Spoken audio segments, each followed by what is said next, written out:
دايمًا لمّا بتيجي تعملي الكيك مش بيطلع معاكِ لونه دهبي كده وهاشش وطعمه جميل؟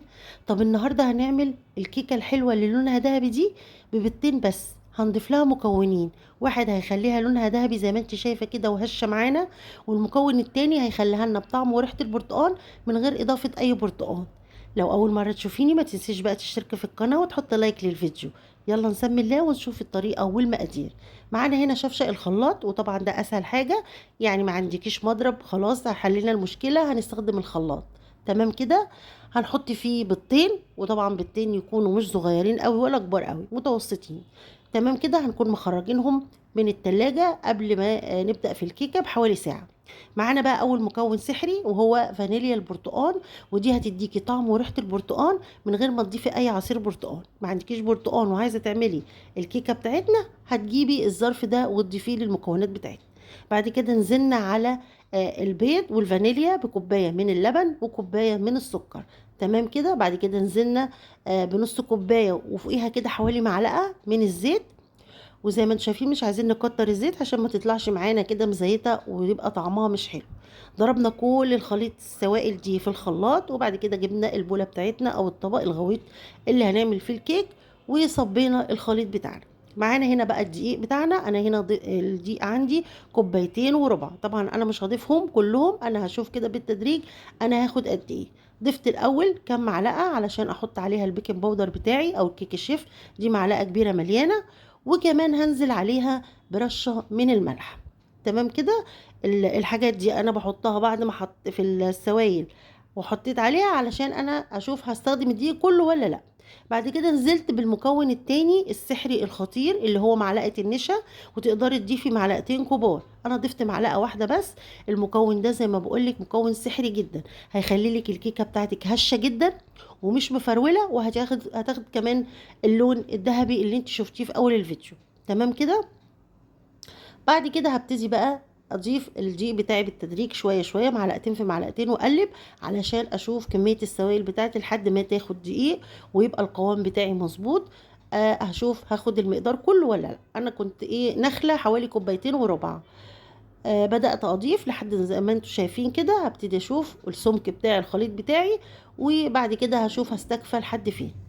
اضفت كمان كده دي اخر معلقه، وبعد كده اللي هيتفضل معايا لحد ما اوصل للقوام هوريهولكوا عامل ازاي. لا هو تقيل قوي ولا خفيف قوي، احنا عايزينه سمك كده متوسط، علشان كل ما الكيكه بتبقى سمكها تخين ما بتبقاش حلوه خالص. احنا عايزين السمك مش سايب قوي ولا ماسك قوي. تمام كده زي ما انتم شايفين السمك حلو اهو.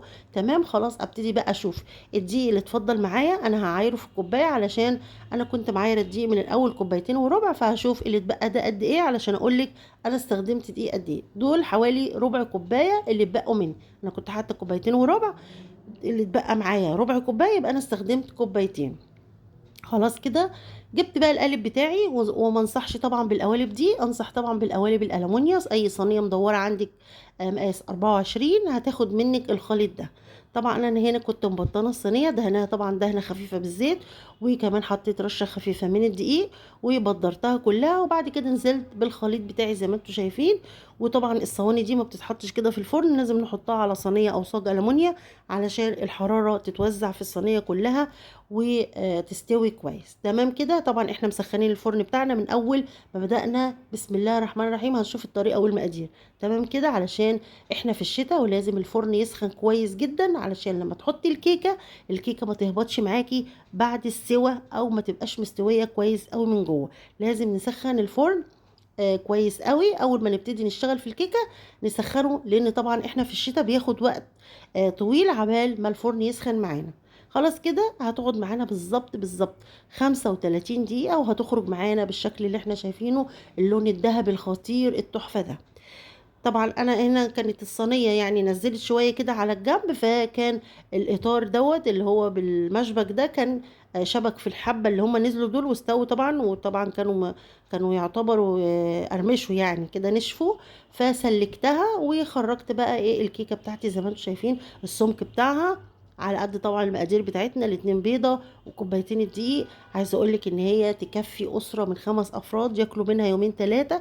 يعني الولاد يقدروا يفطروا منها الصبح قبل ما يروحوا المدرسة، او لو حبيتي تديهم كمان في اللانش بوكس بتاعهم حتة كده يحلوا بيها بعد ما ياكلوا السندوتشات بتاعتهم زي ما انتم شايفين.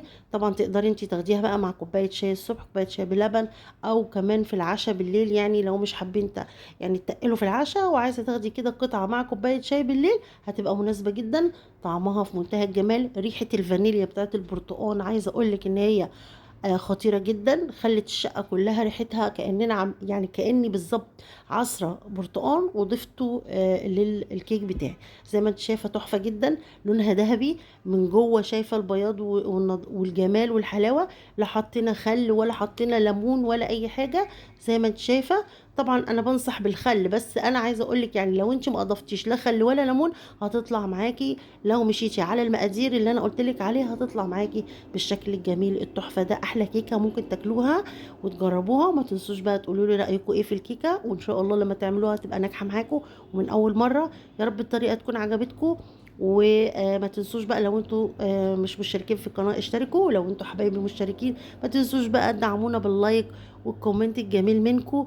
واشوفكم دايما دايما يا رب على خير في فيديوهات جايه كتير، ويا رب الطريقه تكون عجبتكم، وانتظروني دايما في فيديوهات جايه كتير.